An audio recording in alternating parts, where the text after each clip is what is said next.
প্রথমেই শুরু করতে চাই রেজাউল করিম রনি, আপনাকে দিয়ে। কোথা থেকে এলেন, নীলা মার্কেট নাকি ওয়েস্টিন? দেখেন, রাজনীতিতে আপনার অনেক সময় অনেক ধরনের কি পয়েন্ট থাকে বা মুখরোচক টাইটেল থাকে, সেটা জন্য এই ধরনের প্রশ্ন ভালো। আমি মিরপুর থেকে আসলাম, অসুবিধা নাই। তারপরে কি আলাপে যেতে পারি আমরা আজকে? আলাপটা হচ্ছে আজকে যেই ঘটনাটা মূলত আলোচনায় এসেছে, বৈষম্য বিরোধী ছাত্র আন্দোলনের একজন সক্রিয় কর্মীর বিরুদ্ধে চাঁদাবাজির অভিযোগ, তারপর একটি সোশ্যাল মিডিয়ায় স্বীকারোক্তিমূলক বক্তব্য, সেটি নিয়ে অনেক ধরনের ফ্যাক্ট চেক এখনো বাকি আছে। তারপরেও সেই বক্তব্যে উপদেষ্টা আসিফ মাহমুদের সম্পৃক্ততার বিষয়, তিনি আসলে সেই সময় ওয়েস্টিনে ভোর রাতে গিয়েছেন কিনা সেসব নিয়েও আলোচনা, নানান ধরনের প্রশ্ন। এই বিষয়টাকে আপনি আসলে কিভাবে মূল্যায়ন করছেন যে এই ঘটনার 14 দিন পর এরকম একটি স্বীকারোক্তিমূলক বক্তব্য এবং সেখানে বিএনপিকে জড়ানো, বিএনপি নেতা ইশরাককে জড়ানো এবং আসিফ মাহমুদের অবস্থান? জি, ধন্যবাদ। এখানে আলোচনাটা দুই দিক থেকে, একটা হলো কতগুলো ফ্যাকচুয়াল ব্যাপার আর কতগুলো অ্যাকচুয়াল ব্যাপার, মানে পলিটিক্যাল ব্যাপার। তো আমরা প্রথমত পলিটিক্যাল ব্যাপার নিয়ে আলাপ করি। পলিটিক্যাল ব্যাপার হলো যে পুরা ব্যাপারটা ইশরাক হোসেনের সাথে এই গভর্নমেন্ট শুরুর থেকে যে ধরনের আচরণ করছে, এগুলো দরকার ছিল না। এবং এই আচরণ করার মধ্য দিয়ে গভর্নমেন্ট আসলে কী প্রমাণ করতে চাইছে আমি জানি না। কারণ হলো আপনার ধরেন চরিত্র হননের যে রাজনীতিটা, ইভেন এই ক্ষেত্রে সাংবাদিকতাকে ব্যবহার করা, সেইটা একটা আওয়ামী ঐতিহ্য।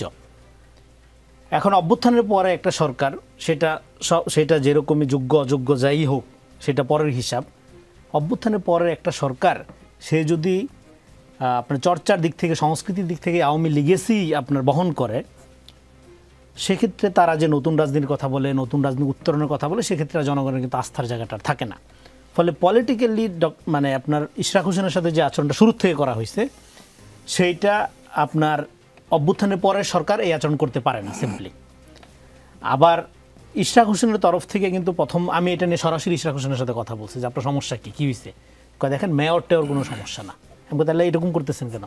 করতেছে আদালতের রায়, আইনের শাসন প্রতিষ্ঠা করার জন্য 16 বছর ধরে ফাইট করতেছি। মেয়র দিয়ে আমি কি করব? আমি তো ভোটেই মেয়র হইতে চাই, ভোটাধিকারের জন্য তো সংগ্রাম করতেছি। কিন্তু পুরা ব্যাপারটাকে একটা ইগোর জায়গা, একটা মেয়র হওয়ার একটা লোভের কারণে ইশরাক হোসেন দৌড়াচ্ছে। এটা ইশরাক হোসেন পার্সোনালি হয়তো দৌড়াচ্ছে না। তারপরে ওইখানে নেতাকর্মীরা কিছু আচরণ করছে ইশরাক হোসেনের সমর্থনে যারা।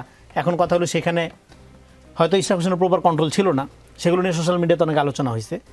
কিন্তু ওভারঅল এই পুরা প্রক্রিয়া ঠিক 5 তারিখের পরের যে রাজনৈতিক সংস্কৃতি, যেখানে কোনো প্রতিহিংসা থাকবে না, যেখানে কোনো 100% বিরোধিতার জায়গা থাকবে না, যেটা আমরা আশা করছিলাম। এবং আমরা যেটা আরও বড় যেটা আশা করছিলাম, যে আপনার যে কোনো সমস্যা, যে কোনো মতবিরোধ বা পার্থক্য, বিরোধিতা হইলে আমরা আলাপ করব, মানে আপনার ডায়লগের কালচারে আমরা প্রবেশ করব, মানে মারামারি ফাটাফাটির জায়গার থেকে। সেই ডায়লগের কালচারটা দেখা যায়নি ইশরাক হোসেনের সাথে এই সরকারের তরফ থেকে। তারপরে হলো যেন স্থানীয় সরকার প্রশাসনের তরফ থেকে একটা বৈঠক করা হয়েছে, এরকম খবর আপনি কিন্তু দেখাইতে পারবেন না, করা হয়নি। তার মানে আপনি ডায়লগের কালচারে ফেরার জন্য, আপনি যখন সরকার বিপদে পড়ে সবাইকে ডেকে নিয়ে আপনারা কথা বলেন, আলোচনা করেন। কিন্তু এই ঘটনাটাকে আমরা দেখলাম যে একদল লোকের চরিত্র নির্মাণ বা ভাবমূর্তি নির্মাণ এবং আরেক দল লোকের ভাবমূর্তি বিনাশের একটা উলঙ্গ খেলায় পরিণত করা হয়েছে। এটা গেল একটা পলিটিক্যাল দিক থেকে এই আলোচনাটা। এবার ফ্যাকচুয়ালি যদি দেখি, ইশরাক হোসেনের সাথে আমার অন্য একটা দরকার ছিল, যে দরকারের কারণে আমি তাকে প্রায় 2 সপ্তাহ ধরে খুঁজতেছি যোগাযোগ করার জন্য। আমি তাকে রিচ করতে পারছি না। পরে আমি শুনলাম সে চিকুনগুনিয়া আক্রান্ত, হাসপাতালে ভর্তি। এটা সর্বশেষ অবস্থা। আমি আমার পার্সোনালি আমার একটা দরকারে যোগাযোগ করার চেষ্টা করতেছি। এখন ইশরাক হোসেনের সমালোচনা করা যাবে না, সে কোনো ভুল করে না, আমি সেটা বলছি না, সেটা ডেফিনেটলি করে, সেটা আমরা করব। কিন্তু যেখানে চাঁদাবাজির ঘটনার ক্ষেত্রে আপনার দল মত নির্বিশেষে আপনার প্রতিবাদ করার কথা, সম্মিলিতভাবে এই চাঁদাবাজির সমস্যাটা একটা সমস্যা আমাদের, এটা বিএনপি, জামাত, এনসিপির এগুলো পার্টিকুলার সমস্যা না। সেই কাঠামোগত সমস্যার ব্যাপারে, এটা সমাধানের ব্যাপারে, যেখানে সবাই সম্মিলিতভাবে একটা পলিসি নির্ধারণ করে একযোগে কাজ করে দেশের মানুষকে এখান থেকে রেহাই দিবেন, মুক্তি দিবেন, এরকম একটা জায়গায় যাওয়ার কথা। সেখানে এই চাঁদাবাজিকে কেন্দ্র করে আপনার রাজনীতি করার চেষ্টা করা, রাজনৈতিক চরিত্র, আপনি যেটা বলেন রাজনৈতিক চরিত্র হওয়ার একটা সুযোগ নেওয়া এবং কৃত্রিম ফ্যাক্ট নির্মাণ করা। দেখেন, এই ধরনের ফ্যাক্ট নির্মাণের রাজনীতি আমরা আগে বহু দেখছি। একটা ঘটনা হইলে দেখেন, আপনি যখন একটা মিথ্যা বলবেন, সেই মিথ্যাটা ঢাকার জন্য আর 10টা মিথ্যা বলতে হয়, আমরা জানি। ফলে এটা করতে গিয়ে আপনারা নিজেদেরকে নোংরামের এমন এক পর্যায়ে নিয়ে যাচ্ছেন যে জনগণ তখন কি মনে করবে যে এখানে জনগণ এবং পাবলিককে সার্ভিস দেওয়া এগুলো গৌণ বিষয়। মুখ্য বিষয় হলো ক্ষমতা এবং তাদের পার্সোনাল ইগো, পার্সোনাল প্রতিযোগিতা।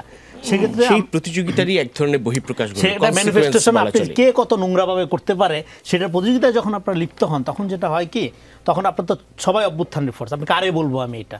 হ্যাঁ, সেক্ষেত্রে এসব করতে গিয়ে মূল ফ্যাক্টটা কি, যেটা হয় জনগণ হিসাবে আমাদের যে অবস্থানটা হয় তখন যেটা হয় কি, আমরা ক্রমে আস্থা হারাইতে থাকি।